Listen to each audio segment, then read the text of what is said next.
Lagi sehat ta? Sehat Mas Bayu. Enggak Mas sampean. Kok nesu? Alah ora nesu ngono arek. Wong ki ora oleh nesu. Innallaha Masobirin. wong sabar Kasih Gusti. lah ngono kan yo paham to kowe Lah iki enak kok iya beda kasih kok. becik ketitik Kala ketara. kapal ke kowe kok ing ngarsa Sung kula dok. ing madya Mangun karsa. tuturi Gantayani. paham Maksudnya ono caraka boto sawala tak kepruk boto bongkok. kok nesu Tenang jenging para alim iki para alim ulama karo sini sepuh wong sing nanggape pondok kok. sivitas akademika ilmu pendidikan iki kudu dijaga awake dhewe iki sowan ning ndi papan nggawa empan iso mapakne ning gone awake dhewe kok omong sak omong kok iso ra seneng aku Karepku ki ngene lho.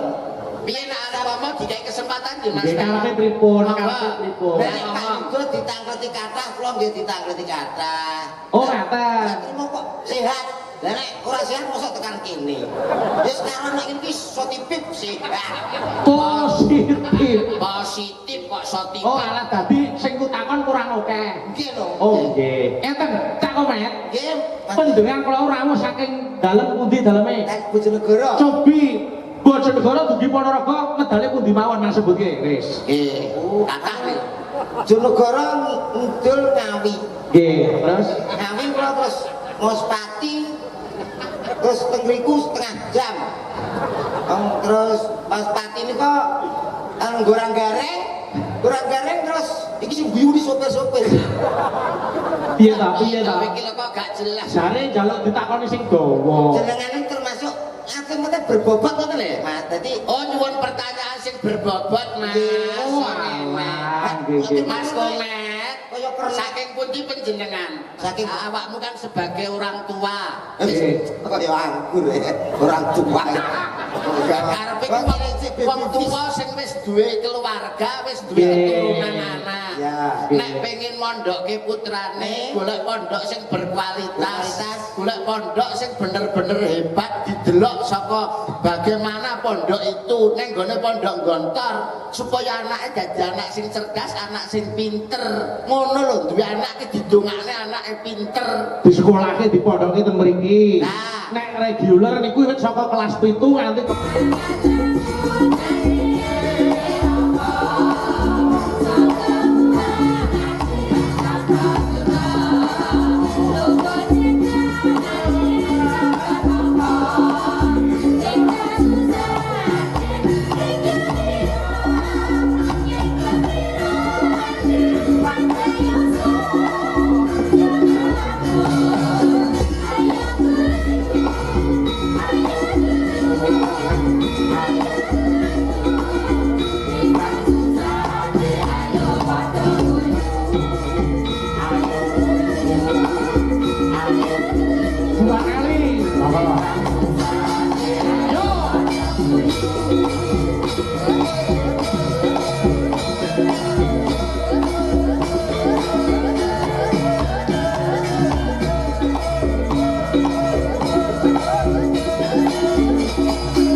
Assalamualaikum warahmatullahi wabarakatuh.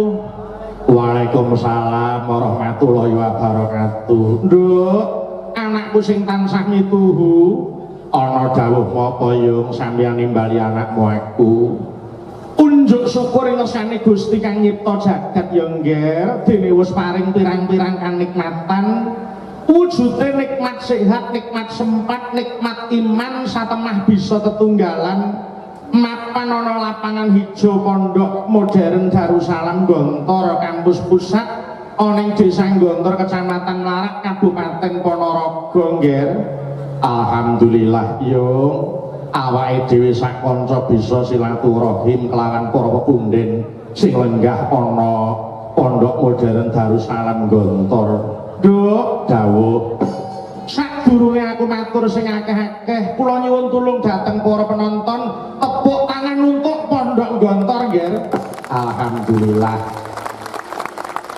rumangsa bombong kawaran bungah nduk dene aku karo kowe tinimbalan pepundhenku panjenenganing Bapak Kyai Haji Hasan Abdullah Saha nggih selaku pimpinan pondok lan kabeh para pepundhenku separeng lenggah ana kene. Iya yo heeh. Iki dalam rangka mengketi wis 100 tahun adeking pondok pesantren Gontor nggih. Ngono ya, Mak. Nggih. Pondok modern Darussalam Gontor kuwi ora kleru didirikan pada 20 September 1926 rolas Rabiul Awal 1345 Hijriah oleh 3 bersaudara utawa Trimurti, Kyai Haji Ahmad Saha, Kyai Haji Zainuddin Fanani dan Kyai Haji Imam Zarakasi. Ngono ya, Mak. Nggih. Pondok Gontor sing wis 100 tahun iki bukan capaian yang sangat mudah. Setelah dideklarasi Gontor modern pada 20 September 1926, Pondok Gontor resmi dibuka dengan mengusung sistem kelas Yokowe Kuliatul Mu'alimin Al-Islamiyah yang mengajarkan ilmu agama dan ilmu umum secara seimbang. Oh ngaten ya yung inggih mula yang kowe dadi santri Pondok Gontor kowe ora usah semelang. Kene iki ilmu agama pancen nggone ilmu modern ora ditinggalake, budayane ora disingkirke. Antarane budaya lan agama ning kene mlaku bareng. Mula aku berharap yen to lulusan Ponpes Gontor kuwi kudu dadi santri sing beradab, Nduk. Nggih, aku percaya kok, Mak. Pancen pancene wis dadi kebanggaan yen bedolan saka pondok pesantren Gontor kok iya. Heeh, alhamdulillah. Kuwi jumbuh karo visi pondok modern Darussalam Gontor ya, Ngger. Ya kuwi menjadi lembaga pendidik, pencetak kader, pemimpin umat, tempat ibadah utawa thalabil ilmi dan sumber pengetahuan Islam lan bahasa Al-Quran serta ilmu pengetahuan umum dengan tetap berjiwa pesantren. Untuk mewujudkan visi tersebut, Gontor menetapkan sejumlah misi utawa meliputi siji pembentukan generasi unggul. Ngono ya nggih, mempersiapkan generasi yang unggul dan berkualitas menuju terbentuknya khairul ummah utawa umat yang baik. Leres. Terus pondasi karakter sing kuat, mendidik generasi mukmin muslim yang memiliki panca jiwa, berbudi tinggi, berbadan sehat, berpengetahuan luas dan berpikiran bebas serta aktif ya toh, berkhidmat kepada masyarakat. Nggih. Lan uga membentuk ulama sing intelek, mengajarkan ilmu pengetahuan agama dan umum secara seimbang untuk melahirkan ulama yang intelek. Nggih. Terus dadi warga negara yang ideal, itu mewujudkan warga negara berkepribadian Indonesia yang beriman dan bertakwa kepada Allah Subhanahu wa taala. Nggih, ya ya heeh. Kabeh iki mau wis terbukti 100 tahun pondok pesantren Darussalam Gontor kene, Ngger. Ya ya heeh. Moga-moga jroning pengetan 100 tahun iki Gontor ke depan lebih maju, lebih baik, tetap beragama, berbudaya dan beradab ya, Mak. Bener, bener, Ngger. Mula nduk, ayo kowe karo aku sowan ana kene, ora ana liya mung kejaba. Ya kowe nyambung marang talining silaturahim, Ngger. Mangkono, Mak. Nggih. Iki kanggo mengeti 100 tahun pondok pesantren Darussalam Gontor. Sadurunge ngaturake lelagon sing werna-werna, ayo kowe tak kanthi ngaturake lelagon himne kanggo Gontor, Nduk. Oh, himne Gontor. Heeh. Ning dicoba diiringi nganggo gamelan ya, Ngger. Insyaallah. Muga-muga para kadang pengarawit isih kelingan nalika latihan. Nggih. Mila monggo para kadang dipun aturaken lelagon himne kangge Gontor menika. Monggo dipun racikaken, Cok. Monggo. Monggo. Yo.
himne Pondok Gontor cucuk oleh para kadang-kadang pengrawit sing padha latihan ya ngger. Nggih.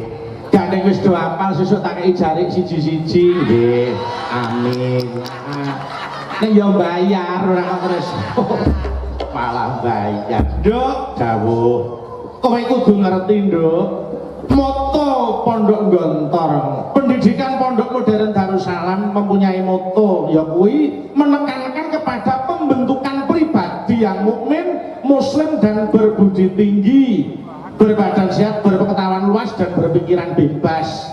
Lah tujuannya Pancajiwati apa wae? Pancajiwati siji keikhlasan, loro kesederhanaan, kaping telu berdikari, kaping papat ukhuwah Islamiyah, kaping lima jiwa bebas. Ngono nggih.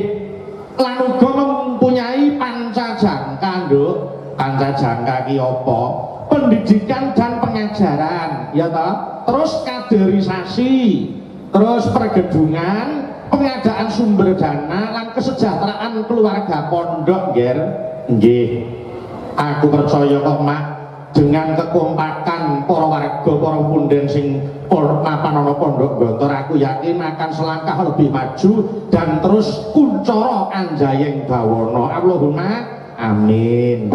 Nduk, dawuh. Matur nuwun kunjuk dhateng punden kula Bapak Kyai Haji Hasan Abdullah Sahal, Bapak Kyai Haji Akrim Mariat, lan uga ngaturake penuwun nggih kunjuk dening Bapak almarhum Bapak Amal Fatullah Zarkasi ingkang 3 wulan kepungkur kundur marang ngersani Gusti Kang Nyipta Jagat, pandung aku sak kanca nduk antuk swarga langgeng diapura sing dadi kabeh keluputane tinampa sing dadi amale ya nggih. Amin ya rabbal alamin.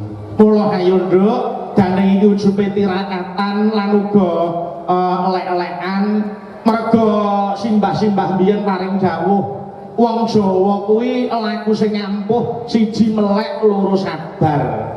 Melek kuat ditambahi tahajud dasare atine sabar ing kono dadi mustikaning laku nggih. Mekaten yo. Heeh. Nggih dawuh ingkang tinimbalan ora mung aku karo kowe sak kanca saka Solo ning uga nimbali para kadang bintang tamu Mas ya kuwi Cak Yuda karo Cak Komet. Oh ngono nggih, kula diaturi pinarak ana kiwa kotak kene nggih. Kula nyuwun tulung alik slendro Mas Pegender. Nggih, alik slendro biyen. Monggo go metok Mas Yuda Mas Komet. Allahumma sholli wa sallim ala sayyidina wa maulana Muhammadin. Allahumma sholli sabbal muslimin wa ghairihim wa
warahmatullahi wabarakatuh. Selamat malam Cak Yuda. Waalaikumsalam warahmatullahi wabarakatuh. Wilujeng dalu Mas Bayu.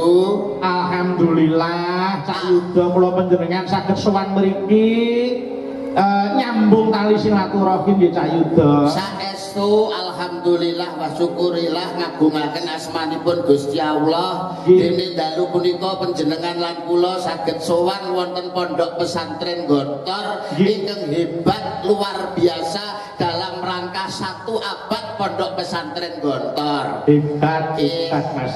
Kula gadah pantun Mas. Apa pantunnya dari Mas Yuda? Menyang Babat numpak sepeda motor. Nggih. Transit Lamongan bablas Jakarta. Terus Selamat 1 abad pondok pesantren Darussalam Gontor. Semoga jaya sepanjang masa. amin ya rabbal alamin. Luar biasa wonten tetembungan. Menapa Mas? Hidup dengan ilmu akan mudah. Nggih. Hidup dengan seni akan indah. Betul. Hidup dengan agama akan terarah dan Terus. barokah. Amin. Insya Allah pondok pesantren Gontor siap menjawab tantangan zaman, mencetak generasi muda masa depan yang tidak hanya berkualitas dan berdaya saing, tapi juga berilmu, beriman dan berakhlakul karimah. Tepuk tangan untuk pondok pesantren Gontor. Leres. Hebat. Kula percaya Mas, yang to pondok pesantren Gontor akan lebih maju karena saat ini terdiri ada 12 kampus putra dan 8 kampus putri. Dari Sabang sampai Merauke. Dalam pembelajaran kita sehari-hari menggunakan bahasa Arab dan bahasa Inggris, tidak diterjemahkan. Loh niku. Weh. Kamria ben kulino dan untuk menghadapi tantangan zaman ke depan Mas Yuda. Leres. Malah keporo dalam 100 tahun pondok pesantren Gontor menika sudah mencetak generasi-generasi yang hebat loh Mas Bayu. Oh ngeten. Kathah sangat tokoh-tokoh nasional itu yang lahir dari pondok Gontor sini. Kados to. Salah setunggalipun nggih menika almarhumlah Kiai Haji Hasyim Musadi, mantan ketua umum PBNU. Leres. Panjenenganipun Profesor Dr. Din Samsudin, ketua umum Muhammadiyah. Nggih. Malah keporo budayawan kundang, seniman kundang Nusantara, panjenenganipun NH Ainun Najib Cak Nun lahir dari pondok Gontor. Luar biasa. Yes, Kebanggaan tersendiri Mas Yuda. Nggih, seneng. Mergo lulusan Gontor kuwi ora bakal ngisin-isinke ning masyarakat. Saestu.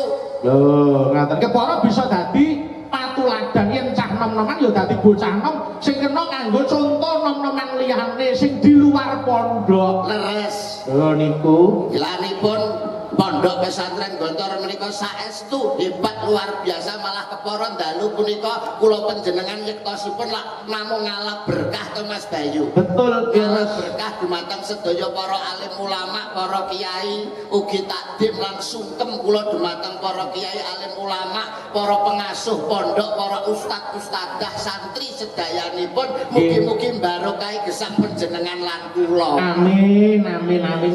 Tur niki ngeten Mas, ini saya bisa matur ini panggung yang luar biasa. Leres. Panjenengan pirsa ta? Panjenengane pimpinan pondok wiwit nyanyi Bapak Kiai Haji Hasan Abdullah Sahal. Nggih. Anggenipun lenggah kaliyan para pamriksa niku kabeh mung semende ana ngersane Gusti Kang Nyipta jagat. Leres. Lenggahe ana Ibu Pertiwi, pepayone amung Bapa Akasa. Ning nyatane dalu menika dipun paringi tingkas ora udan, tegese kabul sing dadi pandongane Allahumma Amin. Wah, hebat. Dawuhipun para alim ulama, dawuhipun para pini sepuh, Nggih. dongane wong 40 padha karo dongane Wali wali siji. siji. Sing rawuh sakmenten kakae pun wali pinten ingkang dongane pahargyan kelenggan dalu punika. Betul. Saestu luar biasa berkah, Nggih. saestu Mas Bayu. Tur ya ora mung bengi iki kok Mas. Ora mung dalu menika. Pripun? Rangkaian-rangkaian kegiatan niku kathah sanget. Mengko terakhir tanggal 20 September. Loh, isih wonten reuni akbar dan dialog tokoh alumni Gontor Putra. Loh, niki ngeten sing kula pingajengaken 100 abad utawa 1 tahun Gontor iki, 1 abad iki sing entuk rejeki ora mung dalang yoga sinden karo pelawak. Ning para bakul-bakul ya kelarisan kabeh. kabeh, ketumrapan rezeki kabeh. Lho, nggih ta? Perekonomian berjalan, Nggih. UMKM melampah, dulur-dulur pedagang, dulur-dulur sedayanipun mengais rezeki di pondok pesantren Gontor. Nggih. Iku hikmah utawa barokah ingkang luar biasa lho Mas Bayu. Leres, leres. Napa melih wong panjenengan lan kula menika kan duweni kewajiban setunggal. Nggih. Tolabul iki nyapet to kowe iki kok ganggu ae. Mesti rencana niki dijak omong mboten nek gak tak mantuk. Lah sampean ki rene iki arep ngomong apa arep nyapa? Piye kadung go cangkem e. Kok dijak omong yo ta ora ngono. Lah nek pengen ngomong ya monggo kang ngomong dikai kesempatan gitu Mas Bayu. Nggih, nggih, Pokoke aku nggih. dikira epeh ora menehi kesempatan ning gone awakmu. Lah ngoten to Mas Nggih, Bayu. kulo sendalu Cak Komet. Sing dalu Mas Nggih. Bayu. Kabaripun sehat to? Alhamdulillah sehat. Nggih. Kayu dong. Dawuh Mas Bayu. Dalam acara 100 tahun Pondok Gontor. Nggih.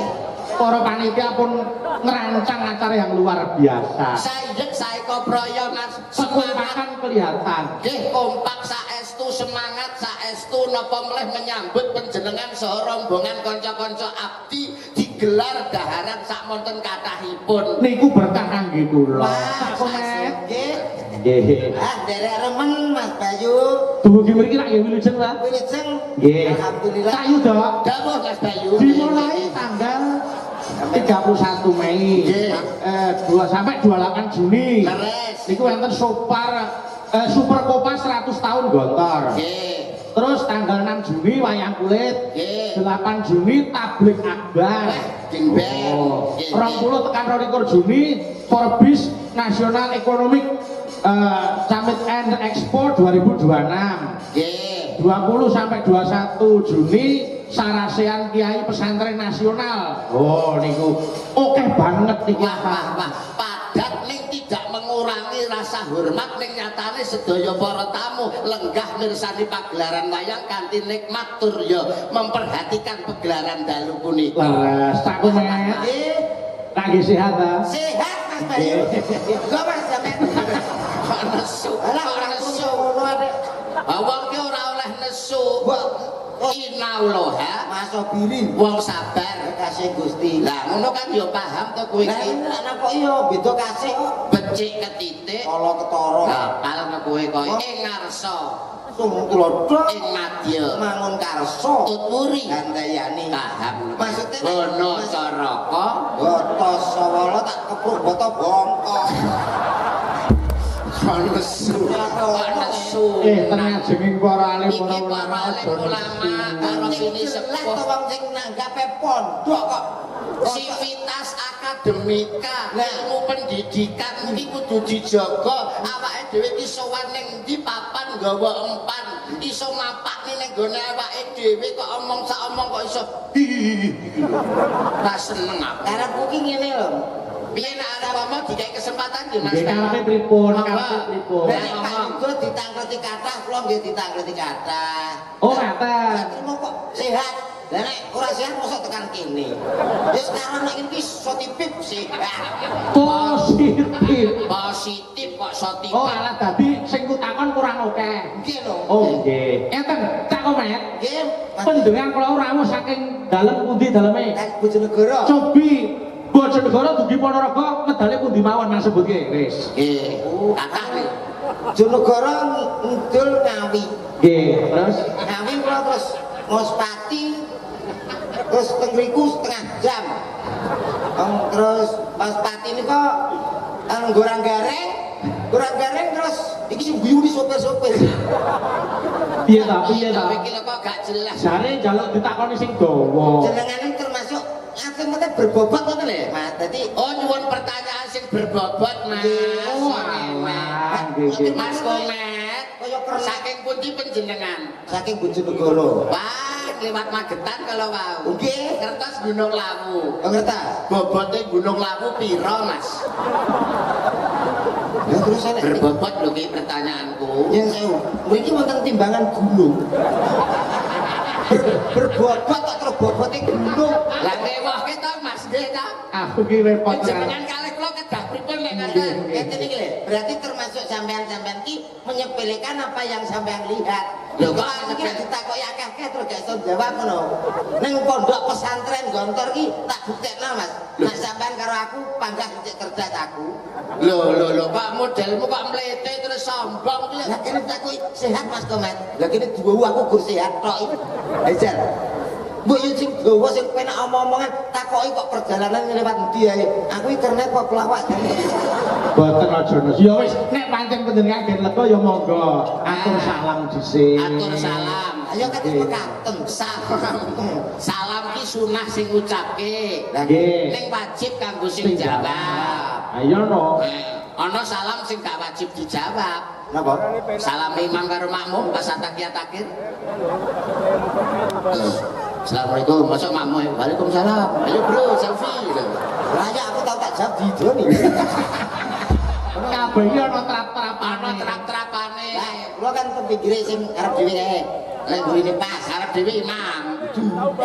Arep dhewe sing mimpin salat kan jenenge imam. Meruh Mbah Kabit ngono. Lah ya Mbah Kabit kuwi dadi imam. Ora. Imam ki biasanya pinggirku nak ngarepe Mbah Kabit. Assalamualaikum. Waalaikumsalam, Mbah. Oh sing nasar kowe kok ayo ngaturke salam sing apik, cah kok baguse kaya ngene. Gak seneng aku lho.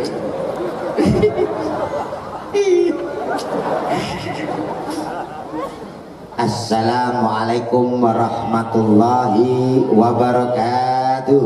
Waalaikumsalam warahmatullahi wabarakatuh. Alhamdulillah. Suarane gawedi Mas. Alhamdulillahirabbil alamin. Bocah yo nyambik lho kok iso.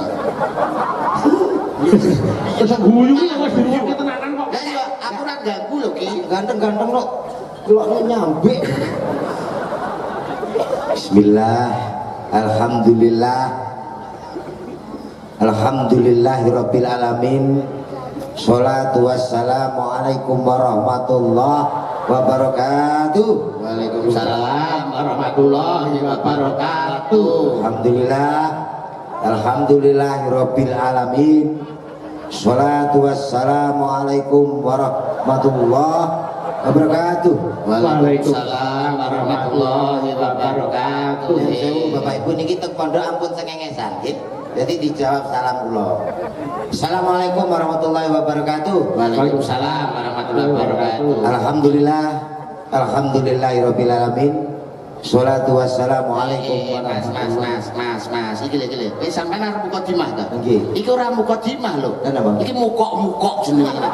Iki mukadimahmu ki lho piye? Salam kok mulek. Mulek kae iki lho kudune as-sholatu wassalamu ala asrofil anbiya. Waduh kurang ambiak berarti. Pabyak apa? Ya untung kuwi kok iso kurang abyak. Alan-alan piye Mas? As-sholatu wassalamu ala asrofil anbiya. Tanggap pondok lah ngapal seminggu.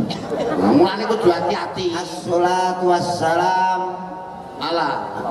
Ala. Assalamualaikum. Kok iso Wes jangan anu ngono lho. Assalatu wassalam ala asrafil anbiya wal mursalin. Ah. Sayyidina wa maulana Muhammadin wa alihi wa sahbihi ajmain amma ba'd. Pertama-tama sebelum yang kedua, Lho. piye ta? Kok pertama-tama Kok pertama sampai kedua kedua maksudnya piye? maksudmu lho. ya pertama ya sakurunge loro to. Lah iya. Pertama-tama saya mengucapkan terima kasih Apa wis dikeki? derek. Sambutan kok nyauti wong iki lho. Lah iki takok. Aku kan yo cejak mbok Anggapan penonton sing ganggu, tapi aja direken. aja mbok reken. Ngono. Pada malam hari ini Bocah apa kuwi anggere nek lampu iki jenenge bengi. Malam wis ngerti kabeh. Kok iso iki piye? Malam iki wis ngerti nek malam. Ngapa mbok genahne kok jelas nih? saya di sini Alah apa dikira wong semene iki mripate wuta kabeh gak ngerti nek awakmu ning kono kok. kaget aku. Mbak kira nek alun-alun. Wis ngerti kabeh nek ning kene. Aduh repot. Karepku ki sambutan. Lo pengen sambutan to? Yo yo Yo ndang kok iso. dalam Dungane. rangka Donga. tunggu apa? Lho, piye ta? Lah kok pondok donga padha karo Yai Segara no. Dongane kanggo pondok gontor kene iki lho. Gak. Kok iso gawe to? Lah napa mandi wong mriki kathah para yai. Lho nek sampean donga diamini wong semene akeh iku insyaallah mandi. Mati nggih? Mandi yo. Nek pas donga diamini tiyang kathah mati. Mandi. Muga satu ku mobil neh. Lho nek kok kamu. Kayak kok gak ikhlas aku. Lah dongamu iki kanggo kepentingan pribadimu lho. Donga kanggo pondok gontor kene. Nah, kamu Supaya pondok gontor kene iki maju dikapakne ngono lho. maju disuruh. Yo, aduh repot musuh cak. Ngene iki. Lewat. Supaya pondok gontor iki saya dhuwur. Lah dikapakne. Dikapakne. Saya nambahi. Lah saya dhuwur iki ditingkat malih. Kita Maksudnya ben apik dicet. Pi.